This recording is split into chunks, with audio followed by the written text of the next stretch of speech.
प्रणाम। रेडियो उड़ान सुने वाला के हमार बहुत बहुत प्रणाम।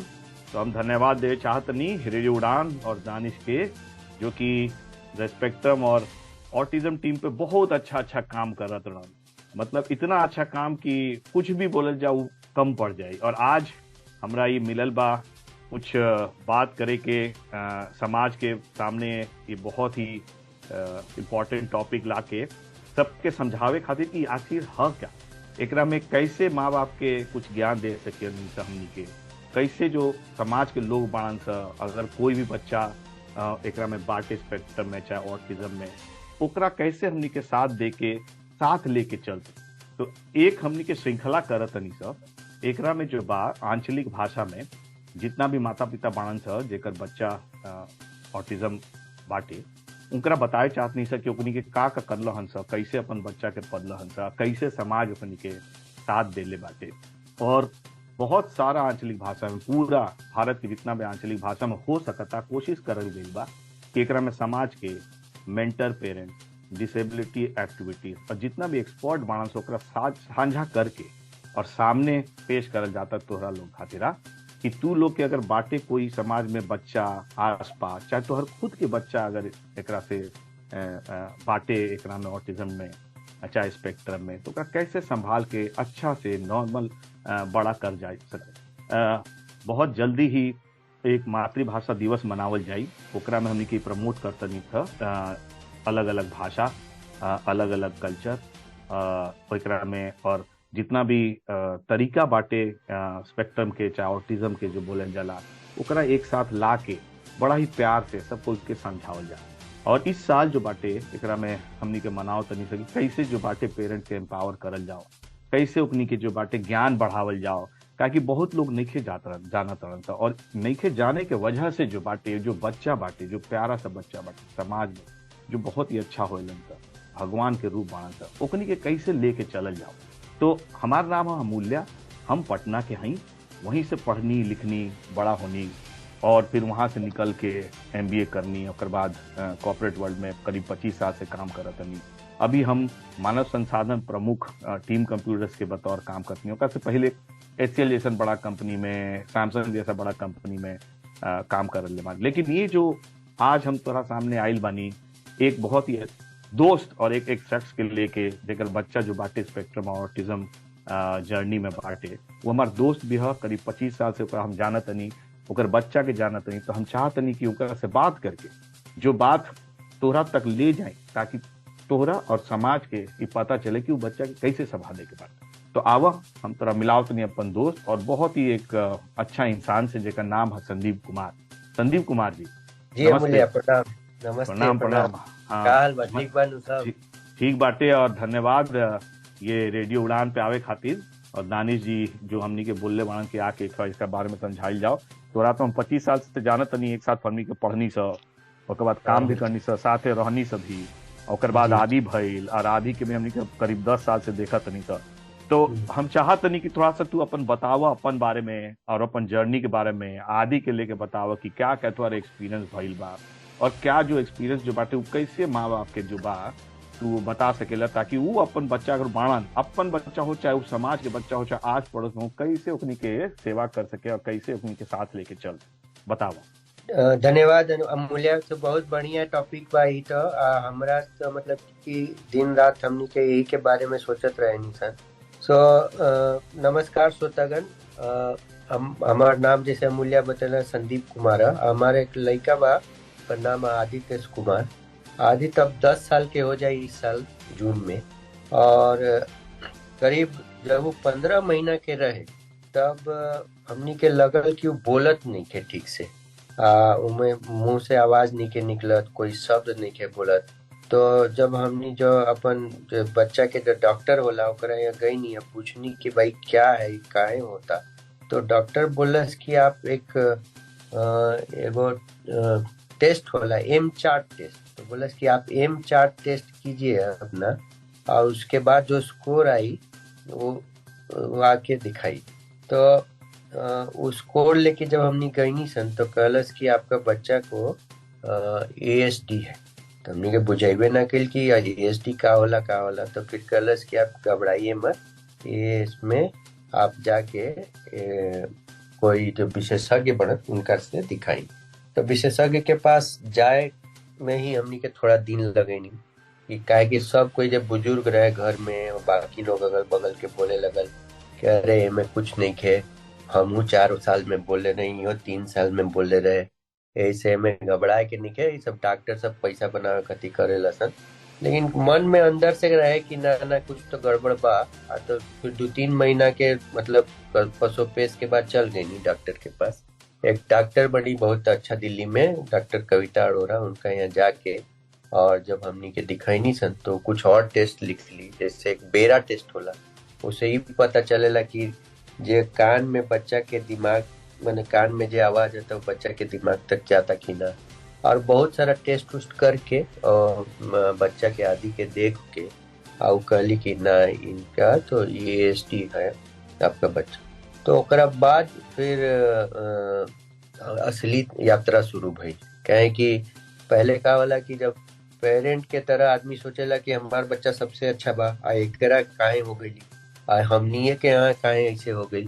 तो वो वही समय में सबसे जो इम्पोर्टेंट चीज बा वही बा कि भाई धीरज रखे के बा, भगवान के शुक्र मनावा कि ऐसन बच्चा हमनी के घर है, न तो कहीं और चल गई रही तो ओकरा वो पता न रही तो और मुश्किल हो जाई। तो हमनी तो भगवान के अति बहुत शुक्र मनेनी सन।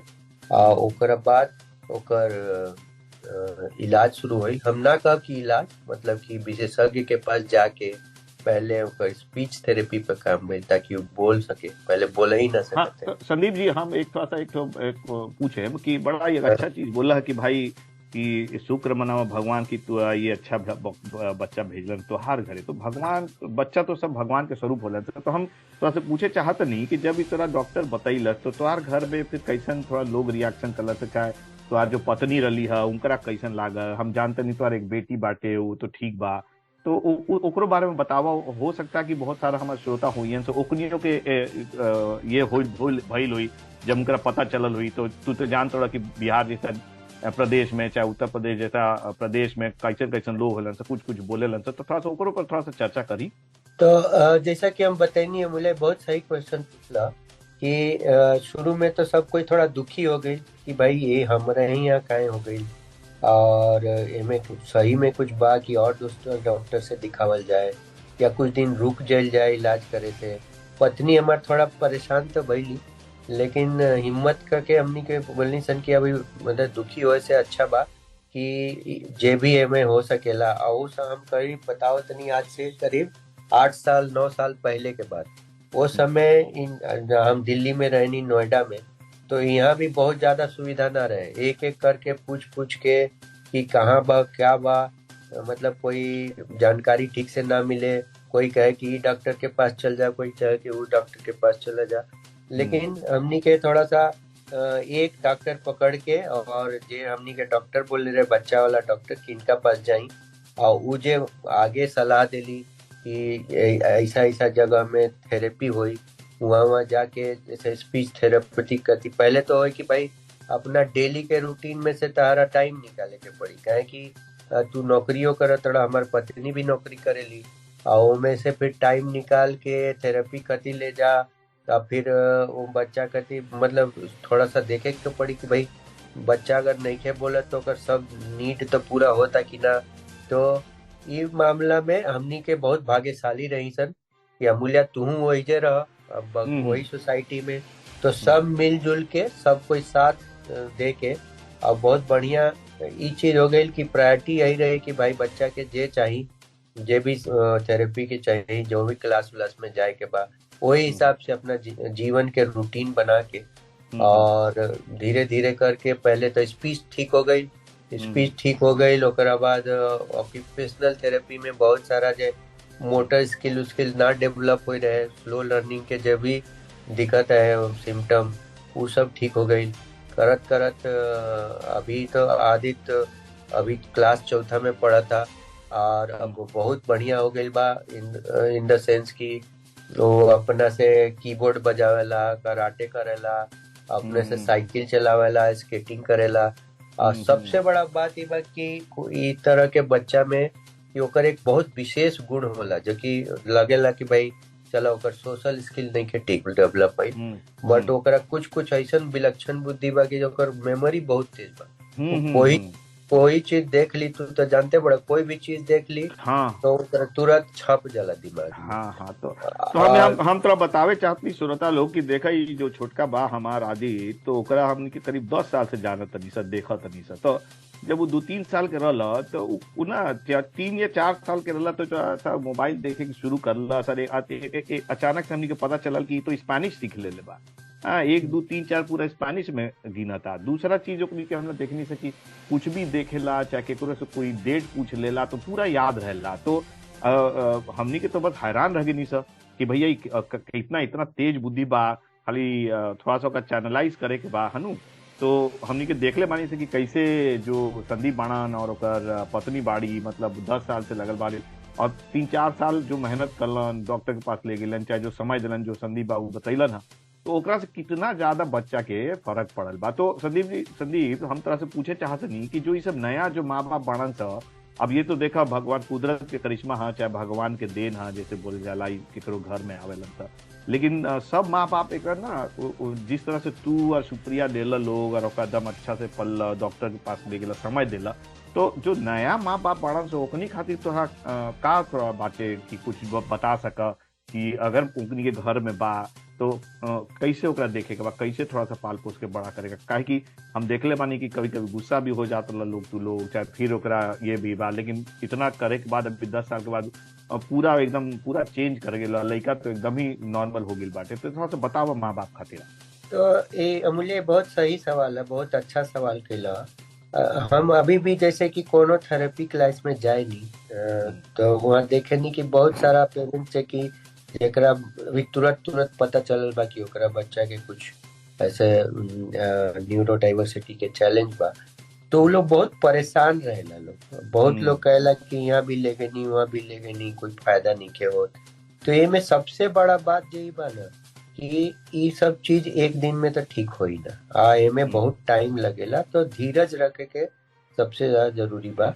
है कि अगर आगे आदमी अगर आ जाई बोली कि भाई ये डॉक्टर के मनी कोई एमे टैबलेट खिला के ठीक ना हो सके, एमे बहुत स्लो प्रोसेस बा, धीरे धीरे काम करे के और लगातार ही ना कि 1 महीना करे नहीं या फिर छोड़ दे।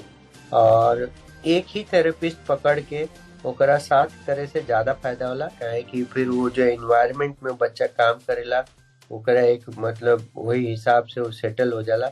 अगर माँ बाप अगर ये सोची कि यहाँ ठीक नहीं कहते वहाँ ले जाए, वहाँ से वहाँ ले जाए, तो में भागम भागी करे से कोई फायदा नहीं के। इनफैक्ट हम ये बात बहुत मतलब गर्व के साथ बता सके नहीं कि बीच में हम एगो अमेरिका के डॉक्टर पढ़न, हमारे रिलेटिव है हमारे, वो बीच में पिछला साल आई रहन, तो उनका हम बहुत सारा इनका अपना सब डॉक्यूमेंट सब देखा ही नहीं। तो बोलन कि एकरा से अच्छा इलाज हो ना सकेला।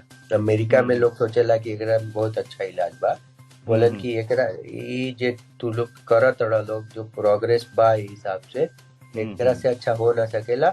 आई में सबसे बड़ा बात यही बा कि धीरज धर के वही में लगल रह के, ये ना कि तुरंत 6 महीना में अकुता के नहीं। दूसरा चीज का हो, जैसे जैसे बच्चा बड़ा हुई, स्कूल में जाई, स्कूल में थोड़ा एडजस्टमेंट में दिक्कत हुई, अपना नीचे पार्क में खेले जाए या कहीं भी जाए वहां पे थोड़ा दिक्कत हुई, तो मैं कोशिश ही करे के चाहिए कि पहला तो ये बात बा कि छुपाई मत, जे भी बा सबके समाज के बताई, अगल बगल के बताई। क्या कि छुपावे से वो आपका बहुत सारा प्रॉब्लम आ जाए, कितना जगह छुपाई, कहाँ कहाँ मतलब ढाकत रहा। वैसे अच्छा बा कि अगर अगल बगल के लोग जाना था और चाहे स्कूल में भी सब कोई जाना था तो बहुत सहयोग करेला लोग सब कोई बात के। लेकिन अगर छुपावे से बच्चा के भी तकलीफ हुई, आपके भी बहुत तकलीफ हुई और अगल बगल लोग भी बहुत कंफ्यूज हो जाए। हमनी के जब एक स्कूल खती एडमिशन खती गए रही सन नॉर्मल स्कूल में, जो एज नॉर्मल स्कूल, तो पहला दिन से सब जगह बता ले रही। हालांकि कुछ स्कूल ना लेलन, लेकिन फाइनली जो स्कूल में एकर एडमिशन हुई बा, स्कूल वाला लोग भी एकरा हिसाब से सब कुछ इंफ्रास्ट्रक्चर बनाने बा। और सबसे इम्पोर्टेंट बात बा कि बहुत सारा पेरेंट्स के पता ही न चलेला कि ओकर कुछ बच्चा कैसे बा। अब बाद में स्कूल जाए लगेला तब पता चलेला कि लर्निंग डिसेबिलिटी बा चाहे वो हम्म स्लो लर्नर बा। तो हम्म जैसे पता चली, छुपाई ना और डिनाई मत करी कि ना नहीं हमार बच्चा के कैसे हो सकेला। ये तो बहुत हम्म मतलब कि कोई नेचुरल चीज है, कोई के भी हो सकेला।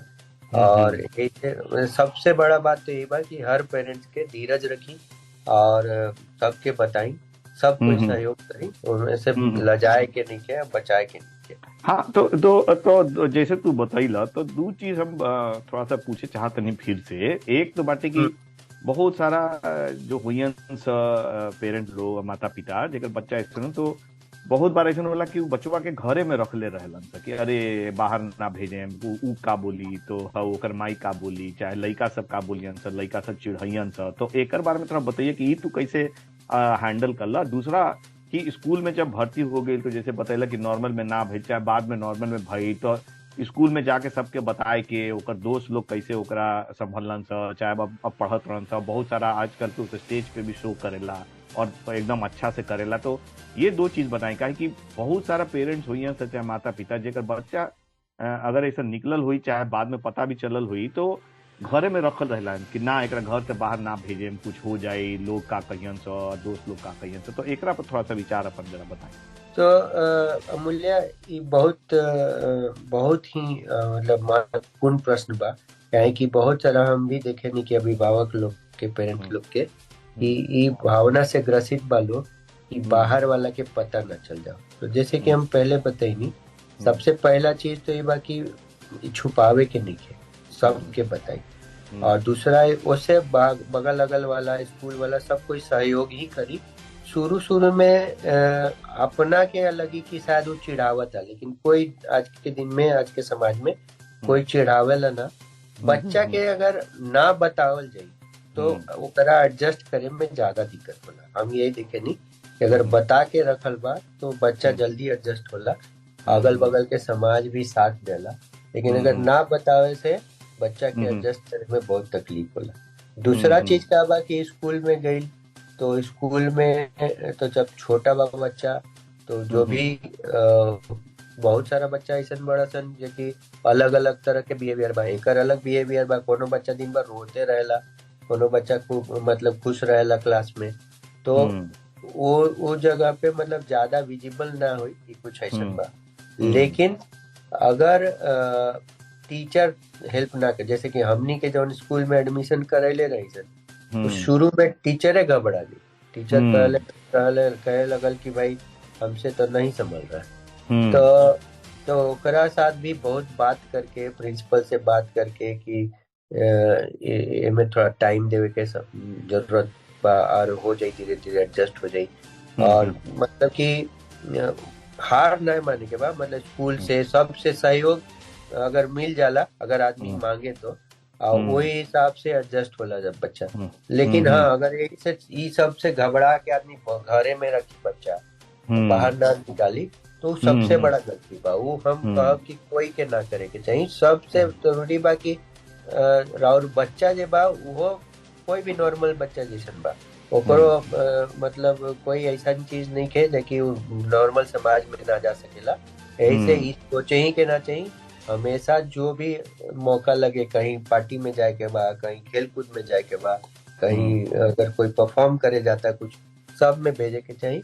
हर बच्चा हम्म के अलग अलग शक्ति और गुण हम्म होला, वही हिसाब से अपना परफॉर्म करी, और जितना हम्म ओकरा अप्रिसिएशन मिली और अच्छा हो जाई। हम्म। अच्छा, हम देखले बानी कि आदि में बहुत एनर्जी रहेला, जब उठेला तो सुबह से लेके एकदम खेलते कूदते रहेला। तो वो कैसे तू चैनलाइज करला काहे कि बहुत बार होला कि भाई दिन भर बाटे तो माता पिता भी थक के रह जालन। तो तू बोलला कि वो कराटे भी करता, तो ओकर बाद जाके कुछ सीखा भी, ड्रम बजाए के सीखता। तो ओकरा कैसे माता पिता जो बाणन से, अगर ऐसा बच्चा बाणन से बिजी रखे के चाहिए, चाहे कुछ टैलेंट ओकनी, काहे कि तू बतैला कि भाई ओकनी के तो बड़ा स्पेशल गुण होला कोई कोई, तो ओकरा कैसे पता करके ओकरा और निखारल जाओ, थोड़ा सा ओकरो में थोड़ा 1-2 मिनट जरा सा बतैबा तो हमारे श्रोतागण खातिर बहुत अच्छा रही। तो ये में सबसे बड़ा बात ही बा कि हाँ, जैसे कि आदि बहुत हाइपर एक्टिव रहे, बहुत ही हम्म ज्यादा एनर्जी, रात में 1-2 बजे तक सोए ना, और हम्म सवेरे से उठ के। तो फिर हमनी के का सोचनी सन कि ऐसन काम में लगावल जाए जेमे एकर एनर्जी खर्चा हो सके। तो एक तो ओकर मेंटल एनर्जी बहुत ज्यादा बा, तो बहुत चीज जैसे कि कुछ पढ़े खती या कुछ देखे खती कुछ ओकरा मिल जाई, तो वो अपना एब्जॉर्ब करके सब मेमोरी में रखेला। तो वो जितना वो उस तरह के सामान दी जा सके वो करे के चाहिए। दूसरा फिजिकल एक्टिविटी यही से भी करावल जरूरी बा कि कुछ जो मोटर स्किल्स बा वो धीरे धीरे डेवलप हुई। तो थेरेपी क्लास में तो होता ही बा, लेकिन वो क्लास से आवो के बाद ओकरा पास बहुत एनर्जी बचल बा। तो हमनी के एक्सपेरिमेंट के तौर पर, हालांकि ये बीच में कोविड भी आ गई रहे, सब कोई घरे में रहते हैं, बाहर जाए के भी बहुत तकलीफ रहे, बट फिर भी जो जो चीज हो सकला कोविड में भी एक्सपेरिमेंट के तौर पर ओकरा खेल कूद में, फिजिकल एक्टिविटी में, और फिर ओकरा बाद जब जब थोड़ा सा लॉकडाउन खुलल तो कराटे में, कराटे में भी वो अभी मतलब step up to green belt तक पहुंच गइल बा। तो ओमे ओकरा खातिर मतलब ओकर एनर्जी खर्चा हो सके। आ दो तीन चीज और हो कराटे से एक बहुत बड़ा फायदा ये होई कि ग्रुप में इंस्ट्रक्शन फॉलो करे सीख गई।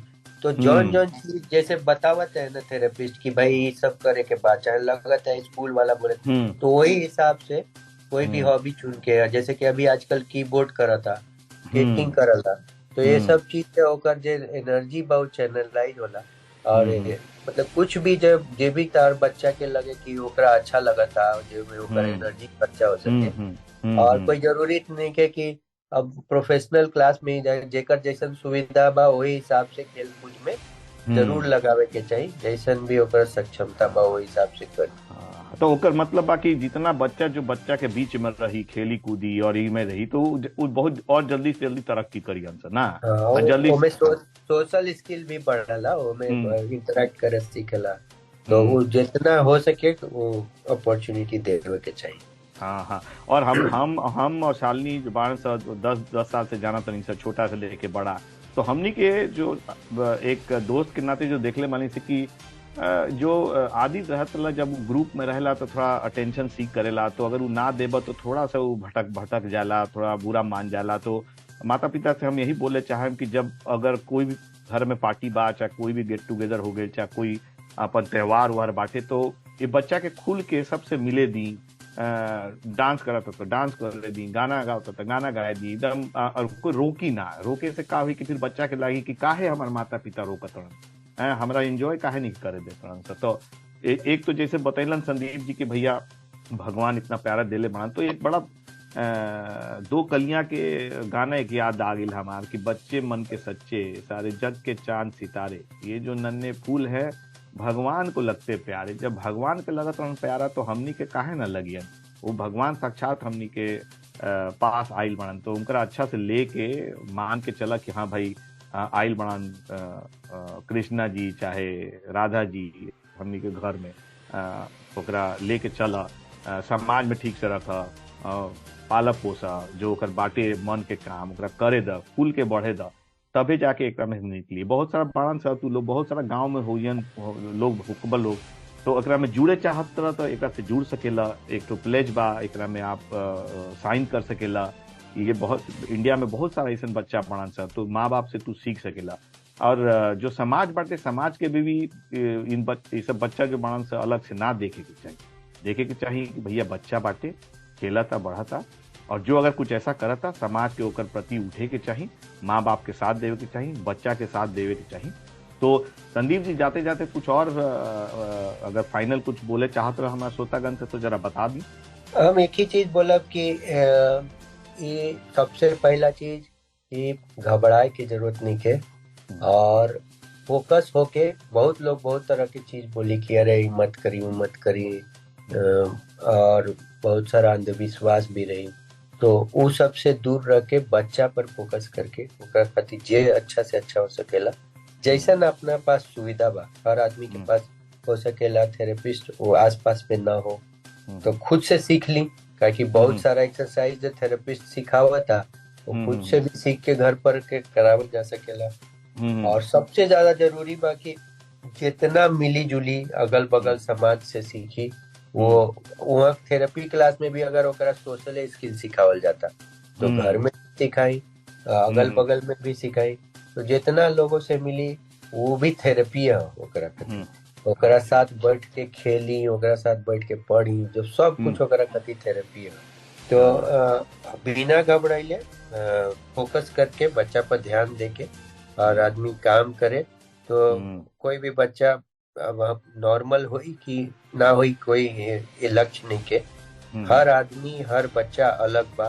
तो हम्म, नॉर्मल और एबनॉर्मल तरह के कोई वर्डे नहीं के। हम्म, तो जो हिसाब से वो बच्चा जिस दिशा में बढ़ सकी वही हम्म, दिशा में बढ़े दी ओकरा। कोई ना हम्म, कोई ओकरा में टैलेंट होई, वही हम्म, हिसाब से वो अपना बढ़ जाए। और हम्म, अमूल्य जी, एक एमे तरुण गुप्ता जी बड़न, वो हाँ, एक हाँ, एक क्या बच्चा, उनका हम्म, बारे में भी हम सुने, सोचनी है कि आप अपील कर दी के काहे हाँ, कि हाँ, हाँ, वो अभी हम बोले तो सबसे पहले तो धन्यवाद देव चाहम तोहरा कि अइला ह, थोड़ा सा बहुत अच्छा अच्छा चीज बतैला ह, तो शुभकामनाएं हमनी की तरफ से, सबके तरफ से, समाज की तरफ से, रेडियो उड़ान की तरफ से, कि तू अपन बच्चा के और आदि के वो शिखर तक ले जा। बहुत अच्छा से 10 साल हमनी के देखले बानी स, हर एक साल हर एक दिन ओकरा खातिर नया होता, हर एक दिन वो एकदम चेंज करता। तो धन्यवाद देव चाहम तोहरा कि तू बहुत अच्छा से पालत रहा, और सुप्रिया के और शुभकामनाएं कि और भी तरक्की करे लइका। तो जितना श्रोतागण बड़ान स उनका से हमारी अपील बाटे कि एक हमार तरुण गुप्ता नाम है, 20 साल के हवन ही, करीब 5 फुट के हवन। 1 अक्टूबर 2019 से लापता बाड़न। तो अंतिम जानकारी मिलल रहा कि मुंबई से गोवा कोई ट्रेन में ही बैठ गए बाड़न। अगर कोई भी कोई कहीं भी दिखे, चश्मा लगैले बाड़न, और तो संपर्क कर सकेलन 7977246793 पे। एक बार फिर से बोले, 7977246793 पे। चाहे कोई भी अगर बच्चा दिखे तो लागे कि भाई अगर कोई नहीं खे, तो एक फोन पे करके बता दी, तो जो हमार रेडियो उड़ान के सहायता से ओकरा ढूंढल जा सकता, माँ बाप से मिलायल जा सकता। तो एक बार और धन्यवाद देव चाहे हम संदीप जी के, और शुभकामनाएं देव चाहे मुंकरा और सुप्रिया और आदि के कि जो करत रहन बड़ा ही अच्छा काम, और ओकरा से अच्छा काम करत रहन ये हमार दोस्त जो बाड़न अ, दानिश। दानिश। दानिश जो रेडियो उड़ान के संचालन हुवन, संचालक हुवन। और ये जो इतना सेंसिटिव मैटर और इतना प्यारा सा चीज काम करत रहन, सबके लाए के, सबके एक प्लेटफॉर्म पे लाए के, उनकरा बताए के, जेकर कारण से पूरा इंडिया में जितना माता पिता बड़ान से जेकर बच्चा स्पेक्ट्रम में बा, चाहे ऑटिज्म टीम में बा, उनकरा ये ज्ञान जब बढ़े, और कहीं भी कोई तरह के कुछ चाहिए हेल्प तो दानिश के उड़ान टीम से मिल सके। तो धन्यवाद देव चाहे सबके, और सबके शुभकामनाएं। धन्यवाद। धन्यवाद अमूल्य जी।